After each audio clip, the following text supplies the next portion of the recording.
집안에 가만히 보면은요, 엄마 때문에 문제되는 일은 별로 없을 것 같아요. 가끔 있긴 있지만은 대개 아버지들이 문제가 많아요. 남편들이 문제가 있습니다. 우리 교회 아버지들은 착하시니까 뭐 안 그러겠지만은 착한 아버지 되시기 바랍니다.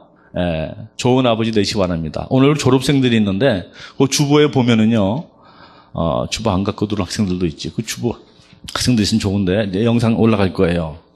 여러분들 인생을 성공하기를 바랍니다. 정말 졸업하고 나서, 졸업이라는 것은요, 또 다른 시작입니다.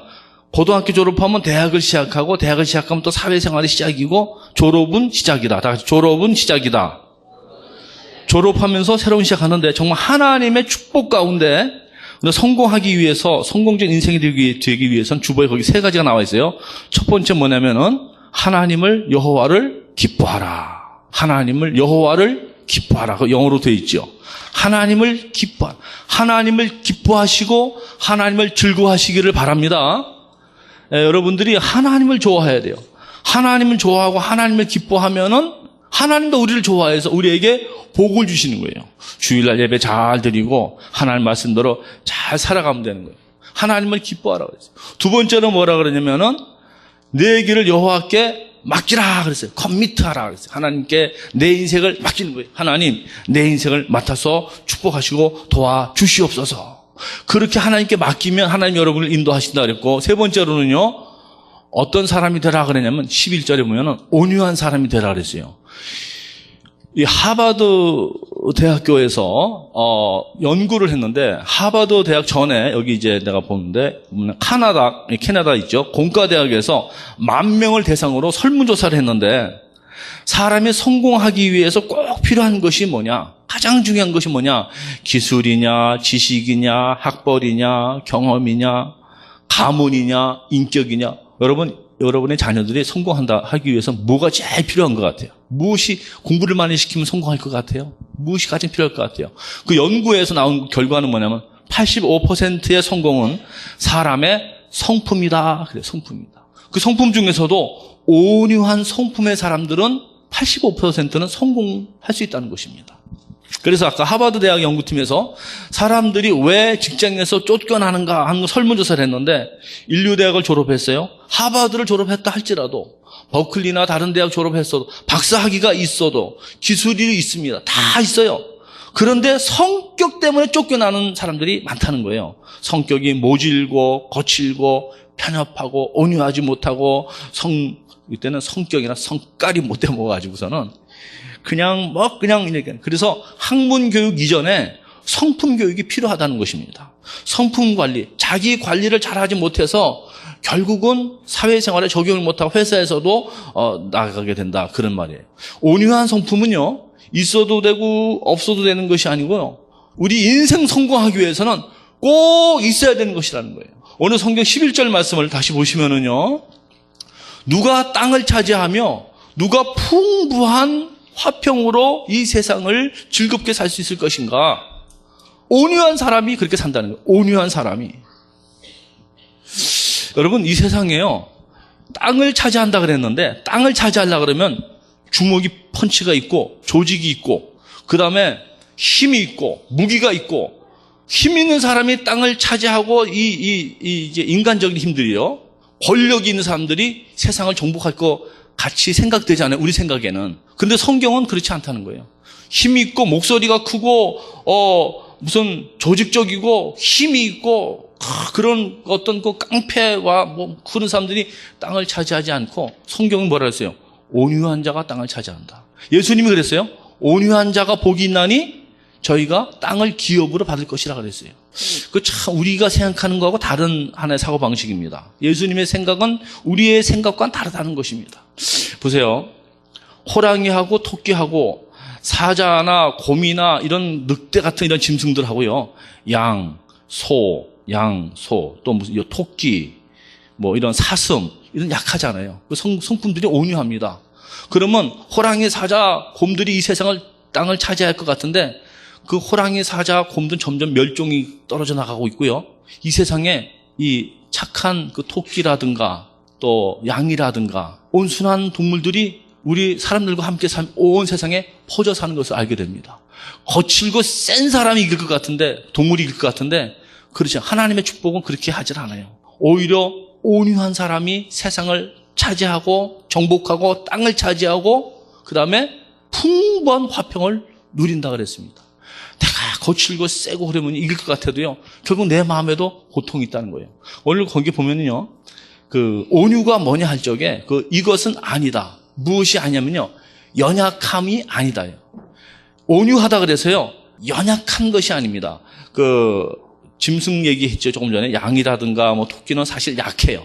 약하지만 성경에서 말하는 이 온유라는 말은 거기 이제 프라우스라고 그랬죠, 여기. 온유라는 프라우스라는 이 단어는요, 원래 그 뜻이 야생마를 잘 길들인 상태. 그것이 온유라는 거예요. 야생마는요, 말이 힘이 야생마가 세잖아요. 그러니까 서부 영화 보면은 야생마 데려다가 막 이렇게 말을 막 훈련시켜갖고 말을 이제 말 잘 탈 수 있도록 그렇게 훈련시키는 과정이 있습니다.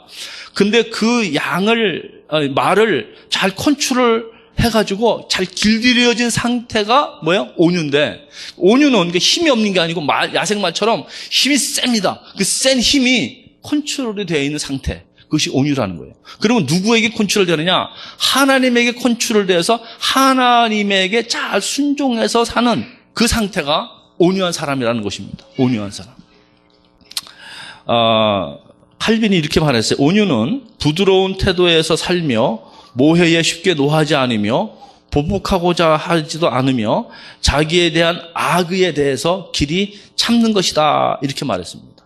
이 앞에 글씨 있는 거 다시 보세요. 너무 말이 조금 해서 다시 한번 보면 좋겠죠? 한번 천천히 읽어보실래요? 시작. 부드러운 태도에서 살며 모해에 쉽게 노하지 않으며 보복하고자 하지 않으며 자기에 대한 악의에 대해서 길이 참는 것이다. 이렇게 칼빈이 말씀을 했습니다.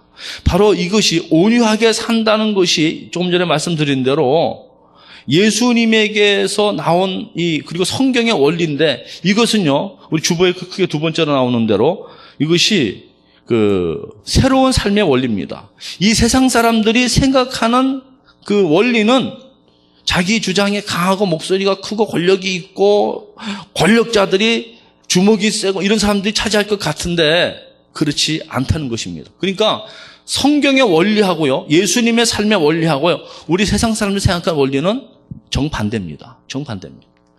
우리 고등학교 때 보면은요, 제가 고등학교 때는 주먹이 있어요, 주먹. 반에서 펀치가 걔는 싸움 잘해갖고, 그걸 뭐라 하냐면, 국민학교 때는 가다라 그랬어요. 우리 국민학교 때는 가다 그랬어요. 그래서, 야, 가다 온다 그러면 애들이 좀 쫄아요. 걔가 하도 험악하게 살아가지고.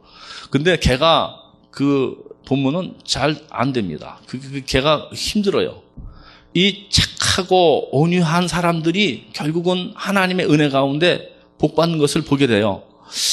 성경에 이 세상 지혜는 하나님께 미련한 것이니 기록된 바 지혜 있는 자들로 하여금 자기 괴울에 빠지게 하려는 것이라 그랬습니다.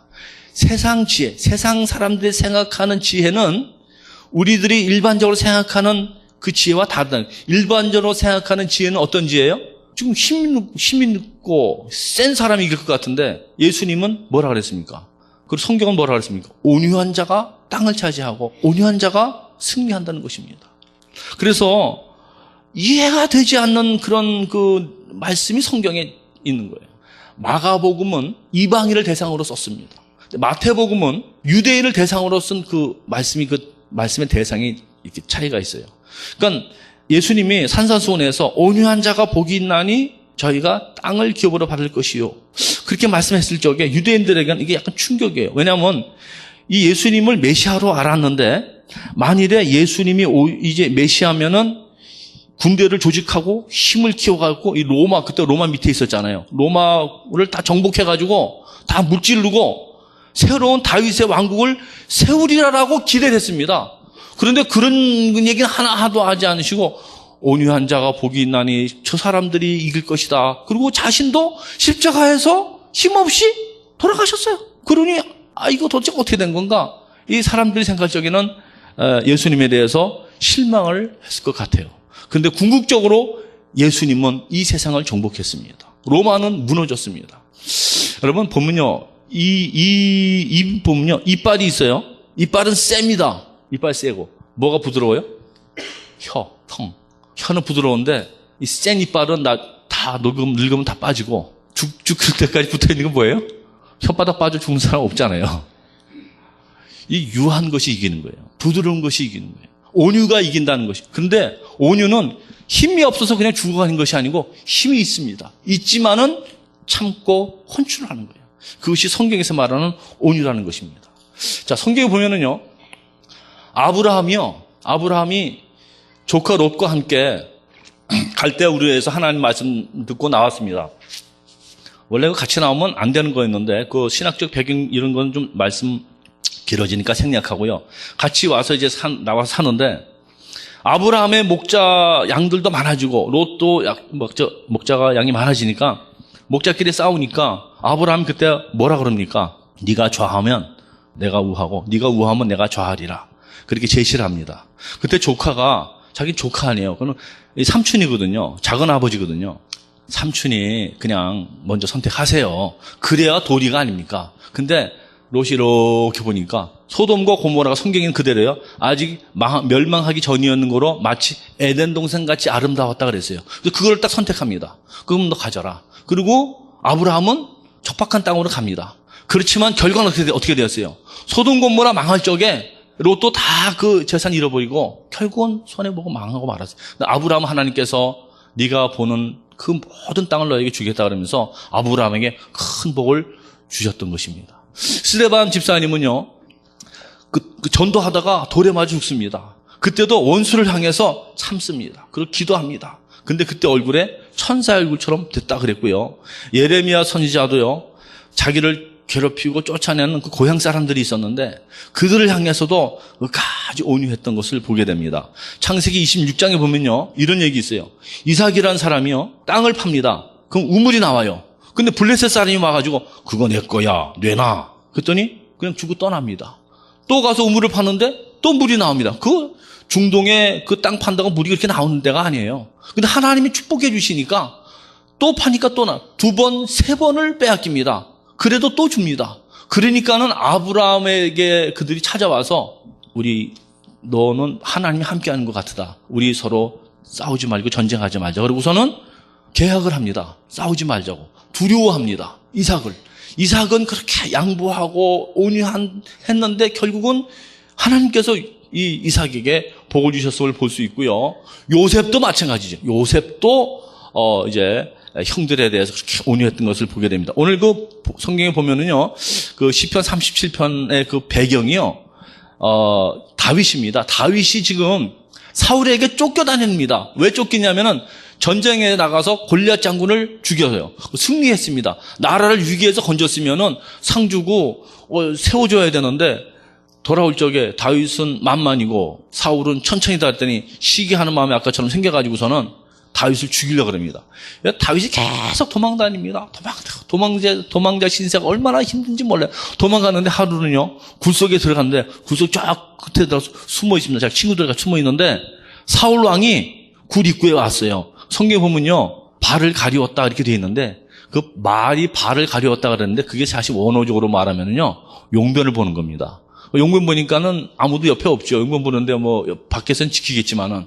그러니까 여기서 보면은 다윗 친구가, 야, 네 원수를 오늘 하나님이 네 손에 붙였다. 죽여라. 네가 못 죽이면 내가 죽이겠다. 그때 여러분 같았으면 죽여요, 안 죽여요? 그때 다윗이 하는 말이 오늘 시편 37편의 이야기예요. 악을 행하는 자들 때문에 불평하지 말고 불의를 행하는 자들 때문에 시기하지 말라. 그들을 시기하지 말라. 그들은 풀과 같이 속히 배임을 당할 것이고 푸른 채소같이 세잔할 것이다. 여호와를 의뢰하고 선을 행하라. 땅에 머무는 동안에 그의 성실을 먹을거리로 삼을지어다. 또 여호와를 기뻐하라. 그가 내 마음의 소원을 이루어 주시로다. 내 길을 여호와께 맡기라. 그를 의지하면 그를 이루시고 그가 이루시고 내 의를 빛같이 나타내시며 내 공의를 정오의 빛같이 하시로다. 여호와 앞에 잠잠하고 참고 기다리라. 자기 길이 형통하며 악한 꾀를 이루는 자 때문에 불평하지 말아라. 분을 그치고 너를 버리며 불평하지 마라. 오히려 악을 만들 뿐이라. 진실로 악을 행하는 자들은 끊어지리니 여호와를 소망하는 자들은 땅을 차지하리로다. 잠시 후에 악인이 없어지리니 내가 그곳을 자세히 살필지라도 없으리로다. 그 다음에 뭐래요? 온유한 자들은 땅을 차지하며 풍부한 화평으로 즐기리로다라고 말씀을 하고 있는 것입니다. 여러분, 성경의 원리와 우리가 생각하는 원리는 다르다는 것을 인정하죠. 우리 생각은요, 힘이 있고 주목이 있고 조직이 있고 그래야 이길 것 같은데, 그래서 이 세상의 사람, 우리 교회들도 보면 어떤 교회들은요, 교회를 이제 그 ICC라든가 무슨 기구를 만들어갖고 세상 세력과 이렇게 막 대항하려고 그럽니다. 근데 그런 것으로 이기는 것이 아니라는 것이에요. 결국은 우리가 승리하기 위해서는 우리의 성품이 주님을 닮고 내 생각과는 다른 것 같지만은, 성경 예수님이 온유한 자는 복이 있나니 저희가 땅을 기업으로 받을 것이다. 그 땅은요, 세상의 땅도 땅이고 그렇게도 받고요, 그 다음에 하늘나라 기업으로 받는다는 거예요. 그리고 오늘 그 시편에 있는 말씀, 정말 우리가 온유한 자는 땅을 차지하며 풍부한 화평을 누릴 거다라고 하시는 그 성경의 원리와 이 말씀을 믿으시고 아멘 하셔야 할 것입니다. 아멘 하셔야 할 것입니다. 우리는 온유한 사람이 승리한다. 여러분, 집안에서요, 큰 소리 치고 막 센 사람이요, 이길 것 같아요? 안 그래요. 온유한 아내가 결국 이깁니다. 만약 아내가 더 드세면은요, 결국 집니다. 이빨하고 이 혀하고 똑같은 거예요. 결국 우리는요, 하나님 앞에서 어느 말씀이 정말 승리를 갖다 주는 원리인가? 누가 이긴다고요? 온유한 자가 이긴다. 온유한 자가 이긴다. 그러면 이 온유라는 것은요, 우리 몸에는, 우리의 본성에는 없습니다. 이 마지막 세 번째, 온유는 성령의 열매입니다. 성령의 열매. 그래서 이 온유를 얻기 위해서는요, 성령으로 충만한 가운데 성령으로 말미암아 나타나는 열매가 온유의 성품입니다. 온유. 타고나길 천성적으로 좀 온유한 사람이 있긴 있어요. 그래도 계속 온유하기는 어렵습니다. 성령으로 충만해서 성령의 도우심으로 온유한 성품을 받아야 되기 때문에 예수님께서 하신 이 말씀, 마태복음 5장에 보면은요, 심령이 가난한 자는 복이 있나니 천국이 저희 것이라 그랬어요. 먼저 심령이 가난해지고 낮아져야 돼요. 그 다음에 두 번째, 애통하는 자는 복이 있나니 저가 위로를 받을 것이라 그랬어요. 애통하는 자, 자기를 돌이켜보면서 회개하고 자기를 고치고 그러다 보면은 나도 모르게 성령의 역사로 말미암아 내가 어떻게 돼요? 온유한 사람이 되는 거예요. 그냥 온유가 저절로 떨어지는 게 아닙니다. 먼저 나를 낮추고 겸손해야 돼요. 그리고 항상 나를 돌이켜보면서 회개해야 돼요. 그럼 나도 모르게 온유의 사람이 되고, 온유한 사람은 하나님이 복을 주셔서 땅을 차지하고 풍부한 행복의, 평화의, 화평의 삶을 살 수 있다, 그런 말씀입니다. 이 세상에 가장 온유했던 분 한 분이 계시죠. 그분은 원수가 이유 없이 때리고 침을 뱉었습니다. 뒤에서 탁 때리고 네 선지자라 그랬지, 누가 때렸나 맞춰봐라, 조롱합니다. 그리고 그를 데려다가 못을 박습니다. 그리고 가시면류관을 씌워줍니다. 현장에서 붙잡힌 여인을 향해서도 정죄하지 아니하고 온유한 마음으로 감싸주시고 용서해 주셨습니다. 그분이 누구인지 우리는 잘 압니다. 예수 그리스도, 우리의 구세주이신 예수님. 나는 마음이 온유하고 겸손하니 내게 와서 배우라. 그러면 너희 마음이 쉼을 얻으리니. 우리가 왜 마음에 쉼을 얻지 못하고, 왜 마음에 너무 피곤하고 힘들어요? 온유하지 못해서 그래요. 겸손하지 못해서 그래요. 예수님은요, 그 십자가를 지실 적에 베드로전서 2장 23절에 이렇게 예수님에 대해 설명합니다. 욕을 받으시되 대신 욕하지 아니하시고, 고난을 받으시되 유업하지 아니하시고, 오직 공의로 심판하시는 자에게 부탁했다 그랬습니다. 욕을 받지만은 같이 욕하지 않았어요. 고난 받으시되 유업하지 아니했어요. 하나님께 다 맡겼다 그랬습니다. 결국 누가 승리하느냐? 온유한 자가 승리한다. 온유한 자가 이긴다. 온유한 자에게 복을 준다는 것입니다. 온유할 수 있기를 바랍니다. 교회가 온유한 사람으로 가득 차면은 그 교회는 평화롭고 은혜롭고 너무너무 좋아요. 근데 막 왕왕거리고 싸우고 험악하고 막 그러면은 이 교회가 분위기, 가정도 마찬가지입니다. 회사도 마찬가지입니다. 어딜 가든지 온유한 사람이 많이 모이면은 그 분위기가 얼마나 좋습니까? 성경의 원리입니다. 성경은 분명히 이렇게 말씀해요. 성경을 우리는 따르고 성경대로 살아야 될 것이에요. 한국에요, 김서만 목사님이라고 아주 명성교회 목사님, 아주 훌륭한 목사님이에요. 김자하고 삼자 들어가신 분들이 훌륭한 것 같아요. 근데요, 이 목사님이 오래 목회하신 새벽기도 10,000명씩 모여요. 새벽기도만. 더 모인지도 몰라요. 옛날에 그랬으니까. 주일 낮 예배는 3만 명, 5만 명. 제가 UCL에 졸업할 적에 이렇게 보니까 사람들이 되게 많더라고요. 얼마나 확 많은데 몇 명 될까? 그래봤자 한 5천 명 정도 되겠더라고요.